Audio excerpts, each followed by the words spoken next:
With a loving husband and a 2-year-old boy, Yvonne Scruggs was living a happy and peaceful life in Travis Drive, Wisconsin. Everything seemed to be working out fine, and the family was stronger than ever. However, the happiness they had was short-lived as Yvonne found her 29-year-old husband, Benny Scruggs, stabbed to death in the early morning hours of July 17, 1985. The police, on investigating, uncovered many secrets. However, they had no idea that it would take more than 35 years for the case to be solved. Who could have been the killer?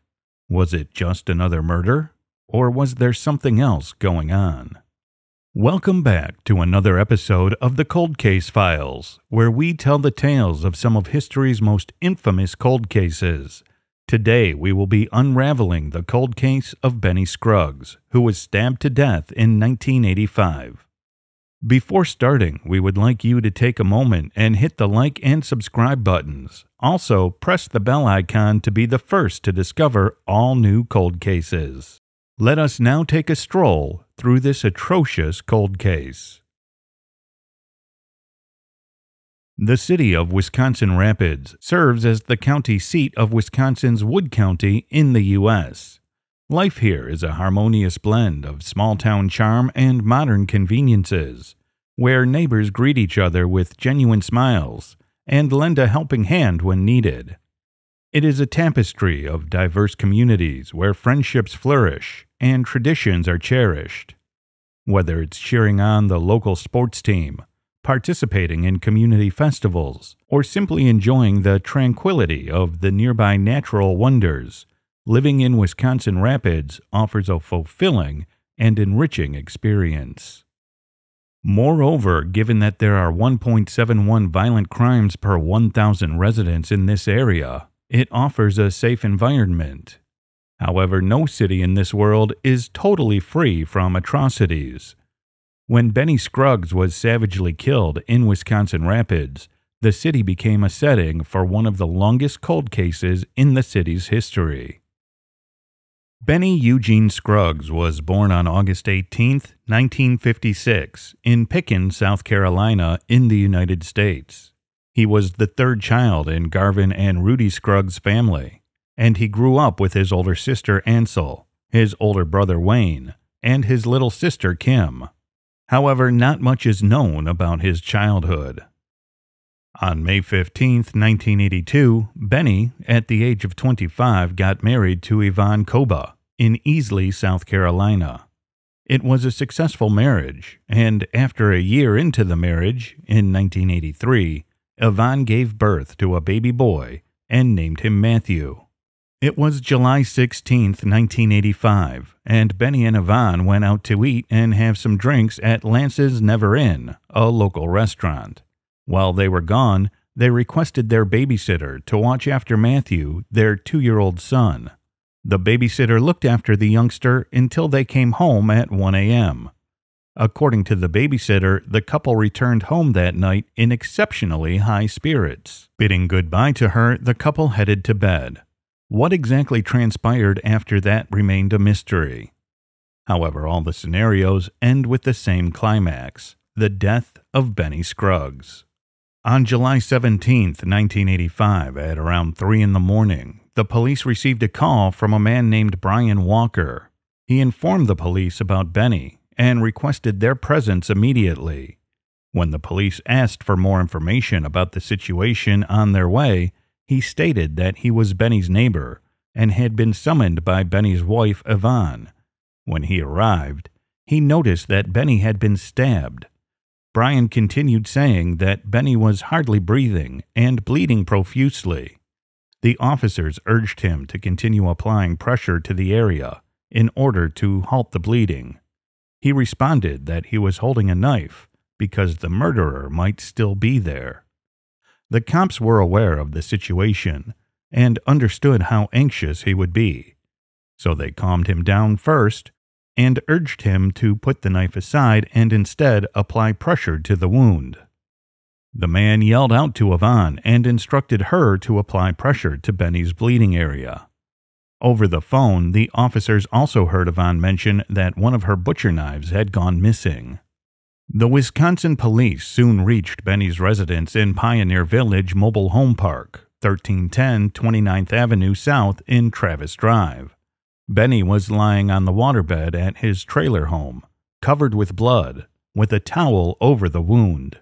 Then the ambulance arrived at the scene, and it was declared by a coroner that Benny was no more.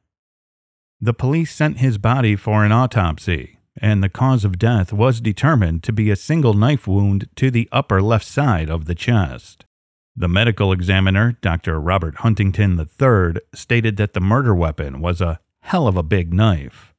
He told the investigators that the weapon was possibly a large butcher's knife. Benny was stabbed in his sleep, according to Huntington, since he had no defense wounds on his hands or arms. The knife had sliced through his left lung, between two vertebrae, and into the last layer of flesh on his back. He also stated that if the knife had been even a quarter-inch longer, there would have been a hole in the waterbed. When the detectives spoke with Yvonne, they discovered that the knife that had gone missing from their kitchen suited the description of the murder weapon quite accurately.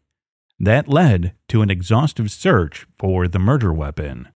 Police emptied a pond in search of the weapon near Pioneer Village, the mobile home park where Benny resided, but no knife was found. Volunteer divers from the Central Wisconsin Diving Academy also aided authorities in their hunt for the knife on July 22, 1985, but to no avail. Benny was buried in Rest Lawn Memorial Park, located in Wisconsin Rapids, Wood County, USA, the following week.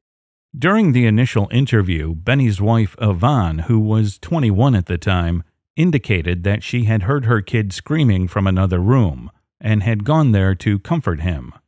She went on to say that she had fallen asleep in her son's room.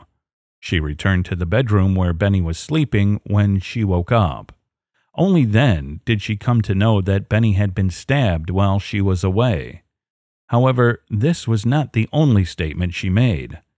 After the first interview, when her presence was requested for a follow-up interview, Yvonne stated something a bit different. She told detectives that Benny had gone to sleep after the babysitter departed, but she didn't. After some time, she heard her 2-year-old son wailing. Since she was already awake, she went to check on the toddler and spent 10 minutes in his room. On her way back to the bedroom where Benny was sleeping, she noticed something was wrong, as she found an unusual shovel sitting against the fridge and the caravan door open. The Scruggs family did not own a shovel, so Yvonne quickly rushed to check on Benny. She saw her husband lying in a pool of blood. Witnessing the horrific sight, she summoned her neighbor, Brian, to assist her. After the second interview, the investigators overheard Yvonne telling her friends, "I was asleep next to him. He got stabbed. I don't know it." In the next recounting, Yvonne stated that Benny was on the opposite side of the bed from where he was discovered. Yvonne stated in her final interview of the evening that she and Benny had fallen asleep together, and she woke up to find him vomiting and their son coming into their room crying. Yvonne's statement kept changing throughout the interviews. All of these shifting comments made the detectives' job uselessly complex. They were forced to believe that Yvonne didn't want to help them crack the case. As a result, they began to focus on additional remarks made by a neighbor, Donald Maier. Although few people knew anything that might have aided in the investigation, the authorities considered Donald Maier's testimony to be crucial. Maier shared a home with a woman named Beverly Polanski and her 10-year-old son near Benny and Yvonne's residence. On or about August 10, 1985, Maier, an important figure in this gripping tale, confided in one of the witnesses, revealing intriguing connections to the victim, Benny Scruggs. Claiming to have known Benny for only a brief period, he said that their acquaintance arose from a car purchase and a motorcycle sale. Yet an intriguing twist emerged as Benny disclosed his prior connection to Benny's wife, Yvonne Scruggs, stretching back to their high school days. Interestingly, their paths crossed again. Maier and Yvonne had been co-workers at the Woolco store 4 or 5 years ago. Maier said that Yvonne believed he did not do right with her during the school time, but she was determined to have him back. Their professional relationship took a personal turn in no time, involving a romantic involvement. She used to provide Maier with rides home, often pausing on a secluded dirt road for intimate encounters. He continued to mention that Yvonne had a bad temper, and he wouldn't be surprised if she was the one behind Benny's murder. Prior to Benny's murder, Yvonne had allegedly been confiding in Maier, venting her frustrations about her husband. The once fiery passion between Yvonne and Benny had waned. She claimed to have lost the fizz, a phrase Maier interpreted as her having lost her feelings for Benny. The tension escalated in the days leading up to Benny's tragic demise. 3 days before he was found dead, Benny approached Maier and revealed Yvonne's incessant mention of Maier's name, fueling Benny's ire. Both men perceived it as an intentional attempt to make him jealous and provoke him. He stated that he had last seen Yvonne in February 1985, and mentioned that the last time they met, Yvonne had invited him over while Benny was out. They used their personal time pretty well and had fun in the living room. Maier also stated that before he departed, Yvonne reminded him that if he ever wanted to be with her, he already knew how to get rid of Benny. These remarks by Maier fundamentally changed the course of the case.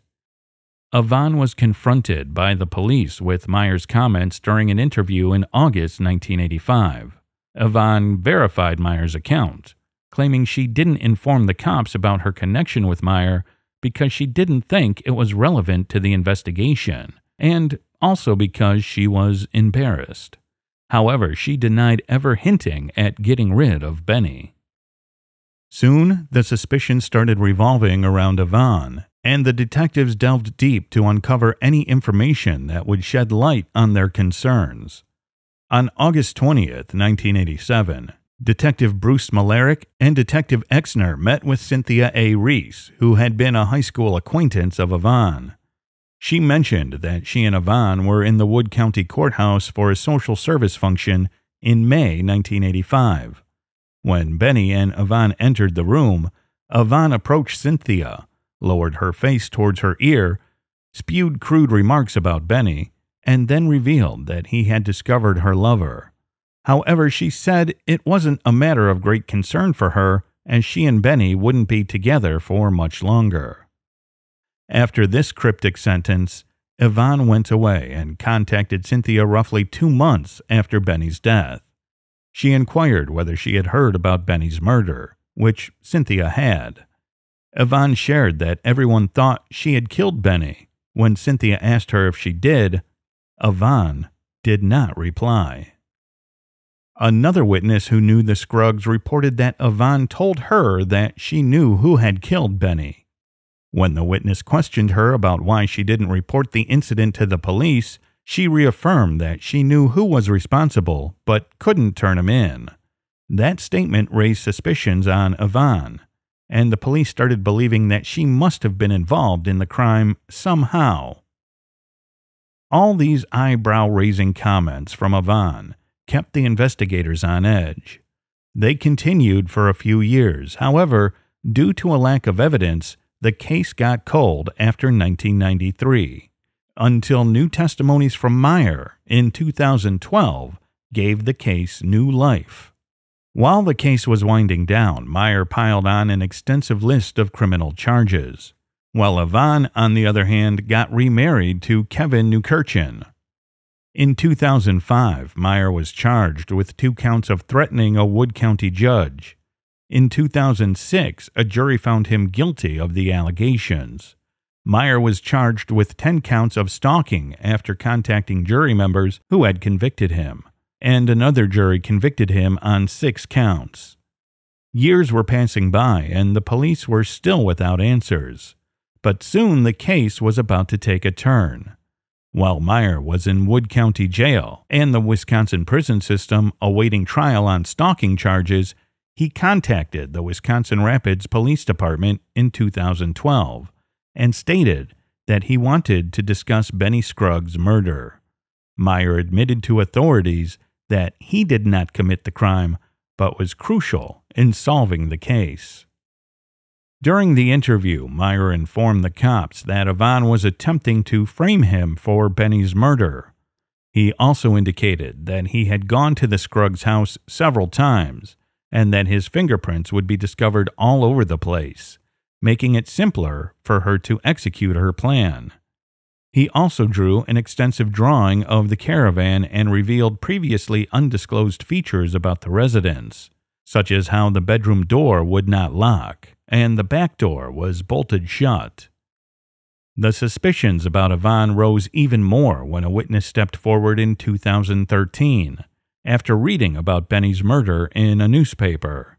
In the interview, she said that her son dated Yvonne between 1989 and 1990, while she was still married to her new husband. She went on to add that when she questioned Yvonne about dating her son while married to someone else, Yvonne said that she loved both of them. The witness then warned her that she couldn't have it both ways, to which Yvonne responded that she had previously killed one spouse and could do it again if necessary.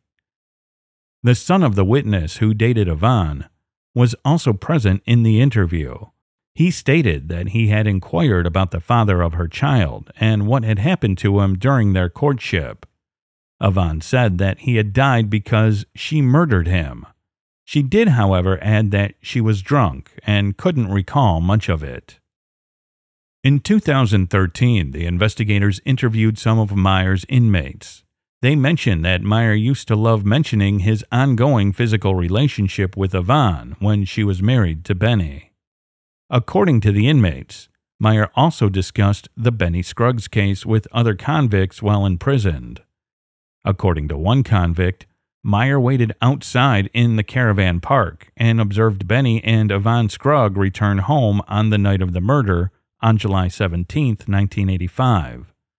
According to the detainee, Maier told him that he knew Yvonne Scruggs would be in her son's room at the mobile home, leaving Benny alone in the bedroom. During another interview, a convict informed police that he was told by Maier about what had happened on the day of Benny Scruggs' murder. According to his statement, Maier walked into the mobile home, entered the bedroom, and stabbed Benny Scruggs. He then went home, undressed, took a shower, and tossed his clothing and the murder weapon in the garbage.